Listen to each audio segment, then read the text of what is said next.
Mesdames et messieurs, bonjour. Ravi de vous accueillir pour cette nouvelle vidéo dans le cadre des rencontres citoyennes internationales à Vierzon.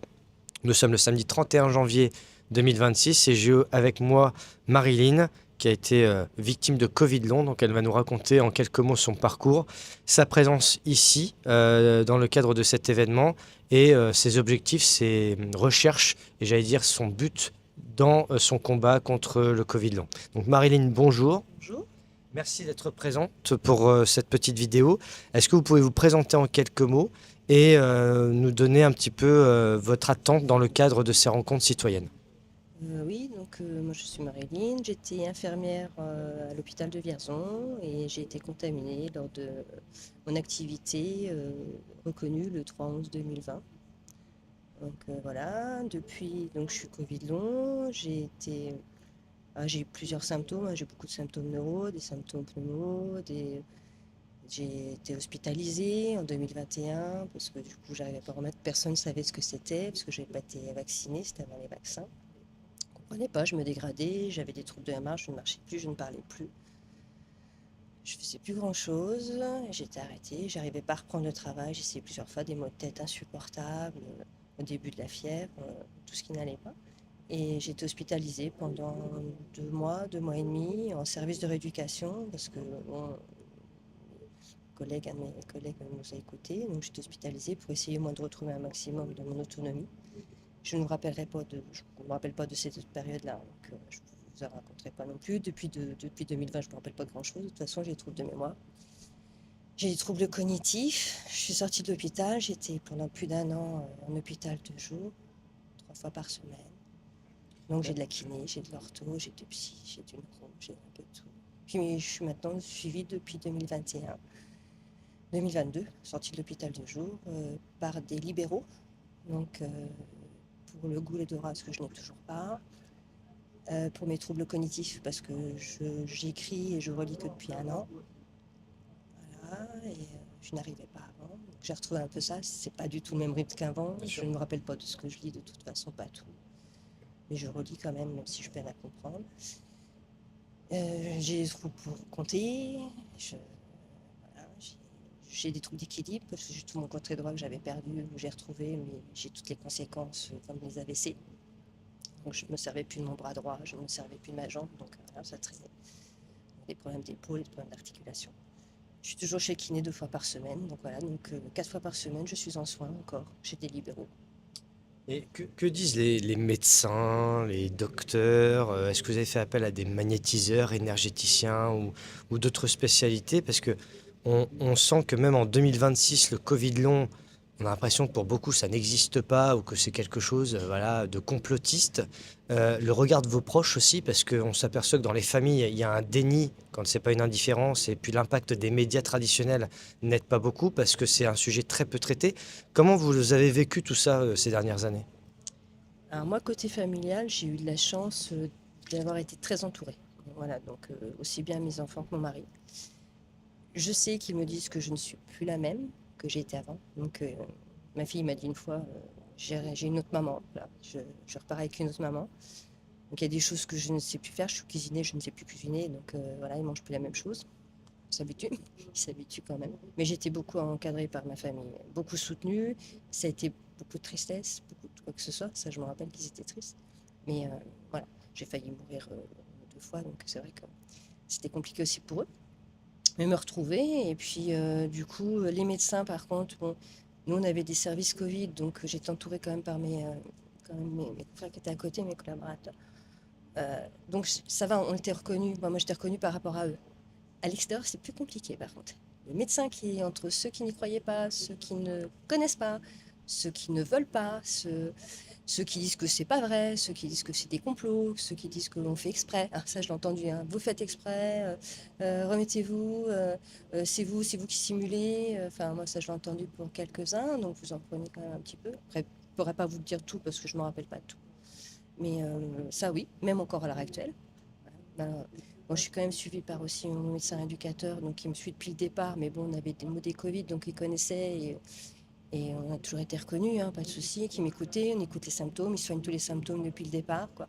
M'orienter, c'est un peu compliqué parce que au niveau national, au départ, il n'y avait pas, hein, donc ils avaient beau se renseigner, enfin, genre, mon médecin il avait beau se renseigner à droite à gauche sur certains de Paris, avec ses collègues de Paris. Elle avait des retours, moi, elle faisait comme on pouvait. Des traitements, il n'y en avait pas, on n'en a toujours pas. Moi, j'ai eu des gros traitements, j'en ai un peu moins maintenant. Pour les douleurs, surtout pour les douleurs, parce que j'ai beaucoup de douleurs musculaires et articulaires. Et du coup, voilà, donc ça s'est suivi comme ça. Mon médecin, quand même, généraliste, qui moi m'écoutait, donc ça va. Donc voilà, t'as l'écoute quand même, donc ça allait. Par contre, oui, d'orientation, on n'en a pas, hein. Je suis allée en cure, je vais en cure pour mes douleurs, pour ma pneumo, parce que je suis toujours sous oxygène pour la nuit, donc je peine, j'ai une décompensation physique, donc j'en ai besoin. Et ça me fait du bien. Ça dure pas longtemps, quoi.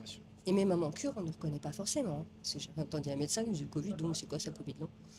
Voilà, Oui, donc on voit que c'est à la fois manque de formation, manque d'empathie aussi, on le constate, manque de bienveillance, comme si finalement c'était froid, métallique, comme si le corps médical n'était que par le profit, parce qu'on voit que quand il s'agit de la vraie souffrance des victimes, euh, on voit les réactions quand même qui paraissent ahurissantes, même en 2026, avec tout le recul que l'on a.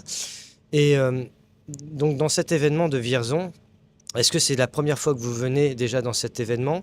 Et ensuite, jusqu'à présent, les rencontres que vous avez pu faire, est-ce qu'elles vous ont aidé à, comment dire, à passer le cap ou en tout cas à affronter encore plus que d'habitude votre combat sur le Covid long et vos souffrances, le fait de rencontrer des autres victimes, les associations, qu'est-ce que ça vous apporte maintenant? alors maintenant, alors déjà, moi, au début, on me disait que j'étais neutralisée, donc même mes collègues, hein, infirmiers, donc voilà, c'était compliqué. Et je suis venue la première fois l'année dernière pour les rencontres. J'étais orientée vers l'association à victimes par une personne qui suivait dans mon groupe des Covid longs à l'époque où on était les premières cures que j'ai faites, qui elle a adhéré l'année dernière, qui a été orientée, qui a beaucoup de soucis. Et donc on a fait un groupe WhatsApp et on se donne plein de renseignements entre nous quand même pour se soutenir. Bien sûr. Donc déjà, et ça fait du bien de se retrouver entre nous, se dire on n'est pas seul. On est... Alors qu'on nous dise que je suis folle, je veux bien, mais on n'est pas seul. Quand on est fois plusieurs, ça aide. Eh ben, on est beaucoup, voilà. Voilà, c'est ça. Par contre, chacun ses troubles, on n'a pas tous les mêmes Bien troubles, sûr. bien sûr, on a chacun les siens. Mais ça, par contre, ça c'est pareil. C'est de savoir qu'on est tous différents, voilà, ça aussi. Mais qu'on n'est pas seul, on n'est pas fou, quoi. Et ça fait du bien. Ça fait du bien pour se reconstruire, pour se dire, mais finalement, voilà. Parce que moi, j'étais quelqu'un d'énergique, je vivais à 100 à l'heure, j'en ai pas beaucoup. Enfin, c'est plus le cas. Plus le cas du tout. Je passe beaucoup de temps, j'essaye, mais j'y arrive pas. Et puis se ressentir reconnu avec les autres, auprès mais même de certains maintenant professionnels qui nous aident. Maintenant, on arrive à avoir des orientations. Quand moi, je travaille toujours pas, j'ai pas repris mon travail, mais je sais que je peux avoir un soutien juridique, je peux avoir un soutien, voilà. Donc maintenant, entre nous, de pouvoir parler, mais ça fait énormément de bien, énormément de bien. D'ailleurs, on a découvert que dans cet événement, alors qui, pour la première fois dans une édition, eh bien, fait qu'il y a une cohésion entre les médias indépendants que je représente et les victimes et les associations de victimes. Donc ça crée un réseau d'entraide et de partage. Quelque chose qui m'a surpris, mais agréablement surpris, c'est une salle de repos pour les victimes qui avaient besoin justement, étant donné leur souffrance, eh bien de pouvoir être au repos, en toute discrétion. Qu'est-ce que ça fait justement de voir qu'il y a aussi une empathie générale de l'association Chirato Cœur entre autres, mais qu'on a ce genre de dispositif qui est mis en place? Et bien, c'est la première chose qu'on a vue en arrivant. Et derrière, il n'y avait pas. Dernière, je m'étais assise sur les marches, donc il n'y avait pas. Et là, cette année, c'est la première chose qu'on a vue sur le plan. Ah, mais il y a une salle de repos. Je suis avec une amie qui est Covid là aussi. Et elle me dit, regarde, il y a une salle de repos, on va pouvoir se poser. Parce que nous, c'était notre crainte aussi en arrivant. Parce que je sais qu'au bout de 10 minutes, un quart d'heure, il faut qu'on s'assoie. Et c'est bien, ça veut dire qu'on est reconnu. On nous écoute en nous disant, mais on se fatigue facilement, on a besoin de se poser. Moi, je peine avec le bruit, donc je suis obligée d'avoir des bouchons d'oreille. J'y arrive pas, ça me fait un brouhaha, je m'en vais. Et du coup, là, moi, je peux me reposer et pouvoir continuer, quoi. Parce qu'on est obligé de partir. Et là, d'être reconnu, et on peut continuer à rester dans. Vous êtes toléré, j'allais Ouais, dire, au lieu d'être accepter. stigmatisé. Voilà, accepter. Voilà, Ça veut dire on a absolument. accepté en tant qu'être. Et Absolument. là, oui, on a accepté en tant qu'être. Ça fait du bien se reconnaître ouais, parmi les gens qui sont aussi malades. Parce que bon, on n'est pas en fauteuil, on ne voit pas. Donc, on a des handicaps invisibles et du coup, on ne reconnaît pas. Et non, il n'y a pas que ça. Enfin, moi, je me suis toujours battue pour l'handicap invisible dans d'autres circonstances, donc avant le Covid. Et du coup, c'est vrai que se ressentir, ouais, reconnu, c'est la première chose qu'on a vu en arrivant. Et ça fait du bien. Encore une fois, on remercie l'association Chair à tout cœur pour cet événement. Euh, et les médias indépendants sont ravis aussi d'être présents pour être utiles à la médiatisation aussi de ces tabous qui ne font plus l'actualité parce qu'ils ont été totalement oubliés du système. Merci beaucoup Marilyn pour votre témoignage. Et justement, le week-end n'est pas encore fini à l'heure où nous parlons, mais déjà, est-ce que vous avez espoir quand même de pouvoir surpasser tout ça? Est-ce qu'on peut parler quand même d'espoir de guérison, ou en tout cas de supprimer quelques effets indésirables, entre guillemets, par des médecins que vous avez pu rencontrer, des avocats pour les aides juridiques? Est-ce que déjà, ça vous permet de retrouver un peu le sourire au-delà de la souffrance quotidienne? Oui, alors du coup, ça, les guérisons, j'en suis pas là. Donc je peux pas vous dire. Je ne sais pas. Ça m'étonnerait, mais bon, voilà, j'ai de l'espoir, hein, moi, j'ai de l'espoir pour tout, j'ai toujours de l'espoir. La preuve, je m'en suis sortie pour plein de choses, je suis plus dans un lit, donc j'ai de l'espoir quand même. Mais et je remange seule, donc moi je ne reconduis pas tout ça, mais moi je remange seule, je fais plein de choses toute seule que je ne faisais plus.